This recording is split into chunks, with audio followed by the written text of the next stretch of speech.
महसुली सुधारणा, महसुली कामामध्ये आपण सुधारणा केल्या पाहिजे.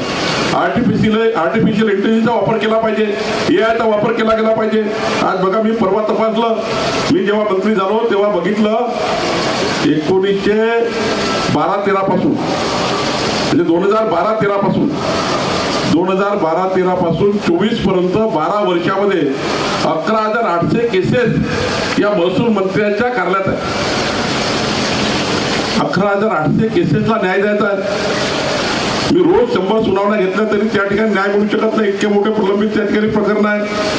या प्रकरणाला जर न्याय द्यायचा असेल तर आर्टिफिशियल इंटेलिजन्सचा वापर केला पाहिजे. मी परवा एक प्रेझेंटेशन घेतलं.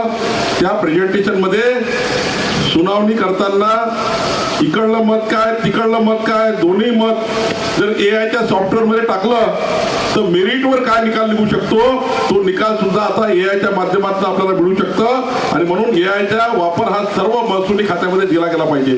नायब तहसीलदार ते महसूल मंत्र्यापर्यंत ज्या ज्या सुनावण्या असतील त्यामध्ये मेरिटवर जायचं असेल तर एआयच्या माध्यमातून आपल्याला मेरिट मिळू शकतं. आज सुप्रीम कोर्टाने या केसमध्ये काय निकाल दिला, अशाच प्रकरणाच्या हायकोर्टमध्ये काय निकाल आले, या निकालाचा संदर्भ आपल्याला मिळू शकतो. आणि त्यामुळे माझी विनंती आहे विभागीय आयुक्तांना की आपल्या संपूर्ण महसूल खात्यामध्ये आता आर्टिफिशियल इंटेलिजन्स आलं पाहिजे.